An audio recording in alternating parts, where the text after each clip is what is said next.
తాకట్లో ఉన్న మీ బంగారాన్ని విడిపించి ఆ రోజు ఆన్లైన్ రేటుకి కొంటాం. Sharma gold company. ఏం చెప్తూ ఉండేవారు ఉదయ్ కిరణ్? అంటే what did he want from life? ఏం కోరుకునేవారు? యాక్టర్ అండి. Actor. నేను ఎప్పుడు అడిగేదాన్ని అంతకుముందు, లైక్ బిఫోర్ చిత్రం, ఒకవేళ క్లిక్ అవ్వలేదు యాక్టర్ కాకపోతే ఏంటి ప్లాన్ బి ఏంటి అని. ప్లాన్ బి లేదు అసలు తనకి లైఫ్లో, ప్లాన్ బియే లేదు. అవుతాను నేను, I will be an actor. So what was the time? అంటే అన్నయ్య కూడా అలా అవ్వడానికి ఇస్ దర్ ఎ రీజన్ అండి? ఏమన్నా కుటుంబ కష్టాలు ఉండేవా? ఇస్ ఇట్ అబ్సల్యూట్లీ లేదండి. అసలు మా అన్నయ్య he was way to intelligent. ఏం చేసేవారు అన్నయ్య? He was doing his medicine అండి, ఆర్మ్ ఫోర్సెస్ మెడికల్ కాలేజ్లో, ఆహా, ఏఎఫ్ఎంసి పూణేలో he was doing his medicine. మరి అసలు and he was highly respected for his intelligence. Dad అయితే అసలు చాలా రెస్పెక్ట్ అన్నయ్య అంటే. అందుకు అసలు తనకి లోకల్లో జరిగే అన్యాయాలు ఇష్టం లేదు. So he was telling that this is not my place to live. అంత కష్టంగా he took it so personally. He doesn't like what ever is హింస కానీ హ్యాపెనింగ్. క్రైమ్స్ కానీ ఇవన్నీ Yes, జరుగుతుంటే yes. తట్టుకునే శక్తి సో లేకపోతే this is not my place అని హీ వాజ్ టెలింగ్. అదే పెద్ద షాకర్ కదండి మీకు ఫ్యామిలీకి. That itself was a great shock, and that was a big shock for Uday, in fact. అసలు he was just 11 years అది జరిగినప్పుడు. అది బాగా ఇంపాక్ట్ అయింది.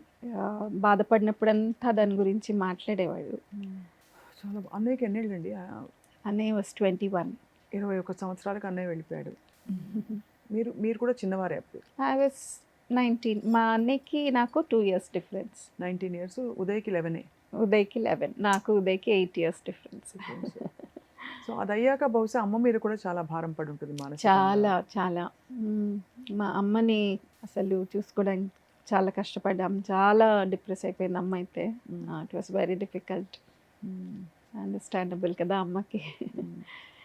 సో అప్పుడు వివర్ ఇన్ మ్యాంగ్లూర్లో ఉన్నాము. మ్యాంగ్లూర్లో ఇది మీకు పెళ్ళి అయిపోయి ఉంటుంది. లేదండి, అవ్వలేదా? లేదు. I was studying, I was doing my degree. ఓహో, Yeah. ఓకే. అవలే, పెళ్ళి అవ్వలే. అక్కడ అది అవ్వంగానే we had to shift back from Mangalore to Hyderabad. భరించలేనంత శోకం, దుఃఖం అలా వచ్చేసి అప్పుడు ఉదయ్కి అప్పుడు 11 ఇయర్స్ అంటే ఆ తర్వాత తను మలుచుకుని తన స్ట్రాంగ్ చేసుకుని ఇంకా మూవీస్లోకి రావడం, స్థిరపడడం అన్నీ జరిగాయి. Yes yes. ఏ పాయింట్స్లో తను హర్ట్ అయిపోయేవారు ఉదయ్? లేదు బాధపడేవారు? ఎలా అయితే అన్నయ్యకి ప్రపంచంలో జరుగుతున్న అన్యాయాలు this is not my place అని అనిపించేదో ఉదయ్ కూడా అలా ఉండేదా ఫస్ట్ నుంచి? Because he seemed so jolly on screen. Yeah, he was actually very jovial అండి. వెరీ జోవియల్గానే ఉన్నాడు లాస్ట్ మూమెంట్లో. అంటే కొంతకాలం క్రితం లైక్ మీరు చూసింటారు కూడా ఒక ఇంటర్వ్యూలో, నాకు జరిగేవి అంత ఈజీగా బయటికి రావు. ఎవరైనా పెద్ద ఆయనకి ఒక చిన్న దెబ్బ తగిలితే అదొక పెద్ద న్యూస్ అవుతుంది, కానీ నాకు జరిగేవి రావు అని అలా కొంచెం అనేవాడు. కొంచెం ఫీల్ అయ్యేవాడు లాస్ట్లో ఒక కొన్ని రోజులు. కానీ నాకు ఈ పెద్ద step was a big shock అసలు నాకు. In fact that day morning we were on call. 10 నిమిషాలు మాట్లాడుకున్నాం ఆ రోజు పొద్దున. బాగా మాట్లాడాడు పొద్దున. నాకు ఈవినింగ్కి కాల్ వచ్చేటప్పటికి ఇట్ వాజ్ షాక్. బాగా మాట్లాడి ఏమీ చెప్పలేదు, ఇండికేషన్ నథింగ్. అప్పటికి ఇంకా ఛాన్సెస్ రావట్లేదు అక్క, లేదు వస్తున్నాయి అక్క, నేను హోప్ఫుల్గా ఉన్నాను.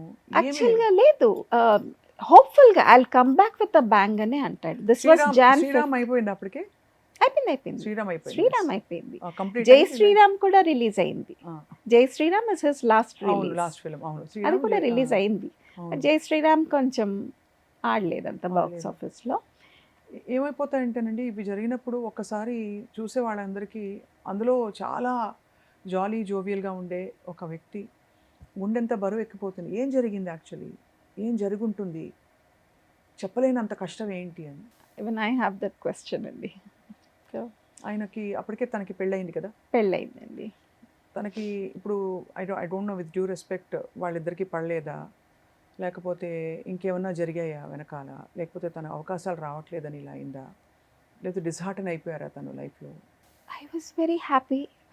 Whenever he was calling, he was very happy at home. అసలు Okay. I తన was wife-తో కూడా he was very very very happy. ఎప్పుడు మాట్లాడినా కూడా ఆయన ప్రేమించి పెళ్లి చేసుకున్నారు వీళ్ళిద్దరు. They like each other. అసలు ఆ అమ్మాయి గురించి నాకు ఇనీషియల్గా ఇంట్రడ్యూస్ చేస్తున్న అప్పటికప్పుడు రమ్మన్నాడు నన్ను హైదరాబాద్కి. I want to talk to you, రమ్మంటే immediately I flew down. He shared about this love and he was steering up, he was so happy. అంత సంతోషంగా ప్రేమించి పెళ్లి చేసుకున్నారు ఇద్దరు. He was very happy. So I'm నాకు till date even I'm clueless, absolutely. In fact, I was just telling, మీరు పిల్లలు కనేయండి, కానీ పోనీ ఇద్దరు బిజీ కదా, నాకు ఇచ్చేసేయండి, నేను చూసుకుంటాను. అప్పుడు వీళ్ళిద్దరు చిన్నవాళ్ళే, ఇంకా వీళ్ళతో పాటు వాడిని కూడా చూసుకుంటాను, పర్వాలేదు అని అలా చెప్పేదాన్ని. ఫస్ట్ ఎవరికి తెలిసింది శ్రీదేవి గారు అంటే ఇలా జరిగిందని? వాళ్ళ ఆవిడకే తెలిసిందా? తనకే తెలిసింది. తను ఐ థింక్ ఇంట్లో లేదు అప్పుడు. బయట ఫోన్ చేస్తుంటే he was not answering the call. అప్పుడు డౌట్ వచ్చి she came home and she noticed. ఒక్క క్షణం దాటిపోయి ఉంటే అన్నీ మారిపోయేవి. అది మరి ఏ పరంగా చూసుకున్నా ఆ ఒక్క క్షణంలో ఇది కాదు, నేను తప్పుగా ఆలోచిస్తున్నాను అని అనిపించుంటే డిఫరెంట్గా ఉండేది కదండి. అంతా there was no clue or letter or any sign. Absolutely nothing. He was doing something. ఏదో ఒక యాడ్ కూడా ఐ థింక్ అజయ్ దేవ్గన్ గారితో ఏదో యాడ్ సైన్ అప్ చేశారు. అండ్ ఇంకొక మూవీ కూడా ఏదో ఆన్ ద కార్డ్స్ ఉండింది is what the team his manager was telling me after that. So I'm clueless of what has happened. గుండెలు బాదుకుని ఏడవాలంతే. క్లూలెస్. పోనీ అంత కాలం గడిచిపోయింది, ఇంకా తీసేయాలి, అసలు ఇంకా జరగదు అనే స్టేజ్లో కూడా లేరు. ఏదో కొంచెం గ్యాప్ వచ్చింది అంతే. యా అది అందరికీ వచ్చేదే, ప్రతి స్టార్ హీరోకి ఎవరికైనా వస్తుంది, యాక్టర్కి వచ్చే గ్యాపే. And he was getting some offers also. Maybe it was not of his interest. మంచి కథలు మీరు చూసింటే ఉదయ్వి అన్ని సాంగ్స్ కూడా ఇట్ బి చాలా నీట్గా ఫ్యామిలీతో చూడదగ్గ మూవీస్ ఉండాలని వాడికి ఎప్పుడు కూడా. సో అలా వెయిట్ చేసేవాడు ఎప్పుడు కూడా, మంచి స్టోరీస్ కోసం వెయిట్ చేసేవాడు, గ్యాప్ వచ్చినా పర్వాలేదని. ఇది Jan 5th కదా, Jan 1st when I was wishing him for the new year also, he was saying, Akka, I'll come back with a bang this year, I'll come back అని అన్నాడు Jan 1st. ఆర్థిక ఇబ్బందులు లేవు? No అండి, లేదు. ఎవరు క్లోజ్గా ఉండేవారు శ్రీదేవి గారు ఉదయ్ తోటి? అంటే ఫ్రెండ్స్ కానీ ఎవరైనా? ఇంకా కొంచెం ఇన్ఫర్మేషన్ మీరు కూడా తెలుసుకునే ప్రయత్నం చేసి ఉంటారు కదా, ఏం జరిగింది వెనకాల? He has couple of friends అండి, ఇద్దరు ముగ్గురు వెరీ క్లోజ్ ఫ్రెండ్స్ ఉన్నారు. తనతో కూడా మాట్లాడితే తను అన్నాడు 2-3 సార్లు నా దగ్గరకు వచ్చాడు, ఏదో షేర్ చేయాలి నీతో, ఏదో చెప్పాలి అని వచ్చాడు. నేను బిజీగా ఉన్నాను, బిజినెస్ ఉంది ఆ అబ్బాయికి, నేను ఆ రోజు బిజీగా ఉన్నాను, నేను మాట్లాడతానని చెప్పాను. ఏం షేర్ చేసుకోవడానికి వచ్చాడో తెలియట్లేదు, ఇప్పుడు బాధగా ఉంది అని అన్నాడు ఒక ఫ్రెండ్.